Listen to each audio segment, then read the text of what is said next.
Fala Doc, beleza? Aqui é o Furlan e hoje a gente vai conversar sobre trauma de tórax. Hoje especificamente a gente vai conversar sobre tórax instável, hemotórax, fratura de parede torácica e subtamponamento cardíaco, certo?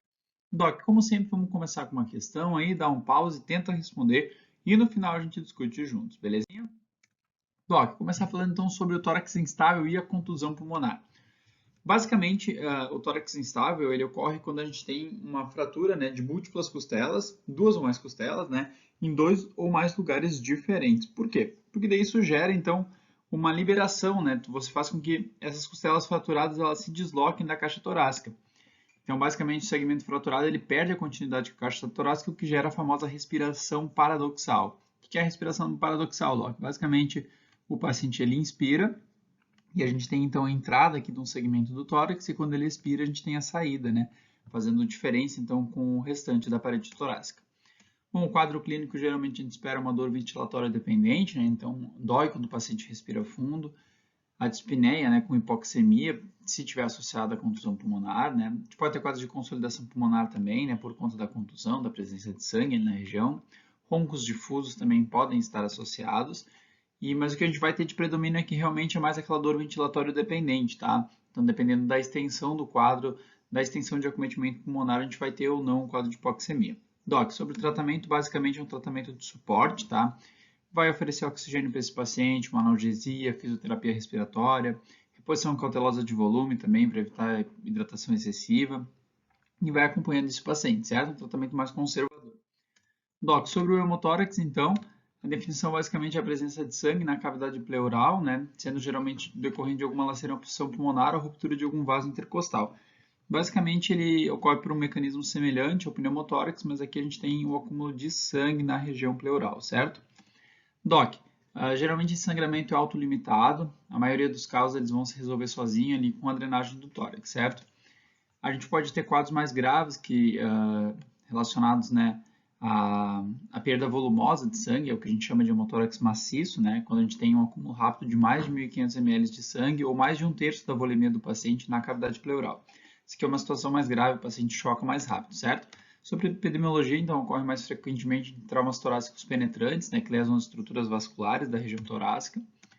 E o quadro clínico é muito semelhante ao derrame pleural, né? A gente vai ter um murmúrio vesicular abolido, aqui uma percussão maciça, né? Porque a gente tem no lugar do ar aqui da cavidade pleural, a gente vai ter então sangue, o que gera uma percussão mais maciça, e o paciente ele pode evoluir com hipotensão ou choque, né? Por conta dessa perda volêmica. O diagnóstico é clínico, né? Então, na presença de um hemotórax, a gente tem que já tomar conduta sem ficar expondo esse paciente a exames complementares desnecessários. O tratamento, então, aqui é reposição volêmica. O paciente está perdendo sangue, né? A gente precisa repor volume, associado à drenagem do tórax. Doc, sobre as indicações de toracotomia. Quando que a gente vai fazer toracotomia diante de um hemotórax? Quando a gente tiver uma drenagem imediata de 1.500 ml no momento que a gente drenar esse tórax, ou uma drenagem contínua de 200 a 300 ml por hora durante mais de 4 horas após a drenagem inicial. Ou mesmo quando você tiver que fazer transfusões sanguíneas persistentes, né? Você faz transfusão, você transfunde esse paciente não melhora, continua hipotência, é um paciente que a gente tem indicação de fazer uma toracotomia para descobrir onde é que está esse sangramento. A gente tem uma lesão de aorta ali, ou uma lesão mais volumosa, a gente precisa então fazer uma abordagem cirúrgica, certo? Sobre as fraturas da parede torácica, Doc, basicamente aqui é a lesão mais comum nos traumas torácicos fechados, aqui respondendo por aproximadamente 80% dessas lesões. É também frequente no trauma torácico penetrante, ali, com aproximadamente 25% dos casos. Doc, geralmente a fratura ocorre ali entre o quarto e o nono arco costal, e é mais comum também em idosos, porque a gente tem a parede torácica menos flexível, né? Então, o quadro clássico é aquele idoso, né? Caiu em casa, queda da própria altura, vem se queixando de dor na região das costelas, geralmente ele na região de do quarto ou nono arco costal, tá? Doc, na maior parte dos casos não trazem consequências, tá? Exceto a dor.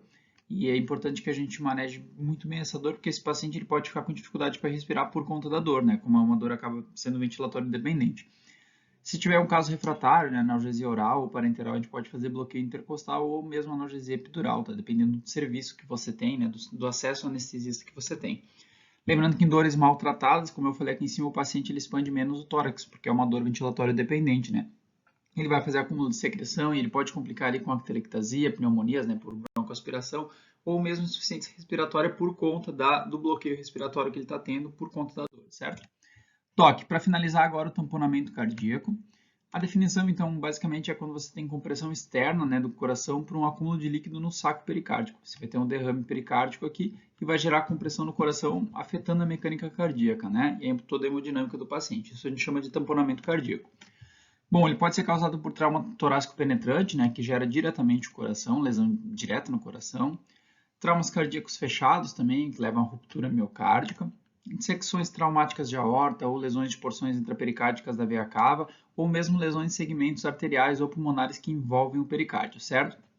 Basicamente, Doc, você vai ter alguma lesão aqui que gera extravasamento de sangue. Aqui a gente tem um exemplo de lesão perfurante do miocárdio, né, do coração. Você tem sangue vazando aqui para o saco pericárdico e gerando aqui uma compressão mecânica aqui no coração, certo? O quadro clínico, então, o que a gente tem que lembrar, né, do tamponamento é a tríade de Beck, em que o paciente vai fazer turgência jugular, hipofonese de bulhas e hipotensão arterial. No entanto, é muito importante saber que isso vai estar presente só em aproximadamente 30 a 40% dos casos, tá? Não é sempre que a gente vai ter a tríade de Beck, apesar dela ser muito cobrada em provas e muito característica. Então, muitas vezes o paciente vai ter ou só turgência jugular, ou só hipofonese de bulhas, ou vai ser um paciente hipotenso que você não consegue descobrir o que ele está tendo ali, por isso que a gente precisa ter esse diagnóstico diferencial na nossa cabeça, certo?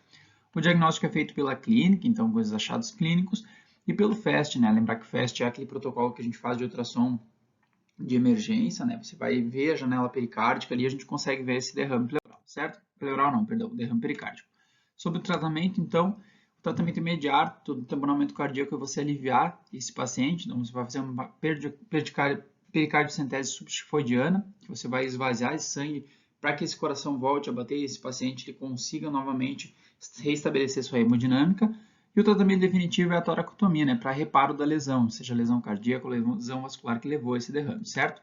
Doc, sobre a toracotomia de reanimação, que você vai fazer massagem direta no coração, a gente tem algumas indicações clássicas, que é quando o paciente está muito hipotenso, aqui está menos de 70, né, mas a gente vai avaliando esse paciente, toda a hemodinâmica dele, ou se ele tiver uma hipotensão persistente, apesar da pericardiocentese de alívio, né, e da reanimação volêmica. Você está reanimando esse paciente, você está botando volume nesse paciente, esse paciente continua sangrando, continua hipotenso, a gente tem indicação de fazer toracotomia, certo? Doc, aqui é a resposta da questão.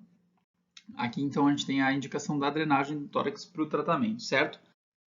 E agora, para finalizar, a gente vai falar dos flashcards, então dá um pause aí, tenta responder, que a gente vai discutir junto cada resposta, certo? Doc, primeiro flashcard, quais sintomas compõem a tríade de Beck? Doc, primeiro, turgência jugular, hipofonese de bulhas e hipotensão arterial. Lembra, Doc, que nem sempre vai estar presente a tríade em todos os pacientes, mas a gente pode ter, tá? Por que a turgência jugular ocorre? Ela ocorre porque a gente tem um acúmulo de sangue ali, o coração ele acaba ficando hipofuncionante, né, por uma compressão externa, e a gente tem acúmulo, então, a montante de sangue, seja turgência jugular ou mesmo até mesmo acúmulo na região inferior do corpo, que gera essa hipotensão no paciente. Hipofonese de bulhas também, porque a gente tem, então, quando você vai fazer a ausculta, você tem aquele coleção de sangue ao redor, o que acaba, então, prejudicando a sua ausculta, gerando bulhas hipofonéticas, e a hipotensão arterial por conta desse comprometimento hemodinâmico com essa compressão do coração, certo? Doc, para finalizar, qual é a conduta imediata diante de um tamponamento cardíaco em um paciente estável? Doc, se tem um tamponamento cardíaco em um paciente que ainda está estável hemodinamicamente, a gente vai fazer uma pericardiocentese, né, de alívio. Então, você vai fazer essa pericardiocentese na região subxifoidiana, você vai drenar esse sangue para que o paciente ele volte, né, a ter sua hemodinâmica restabelecida e depois você vai fazer uma toracotomia, certo? Doc, essas são minhas referências, muito obrigado e até uma próxima.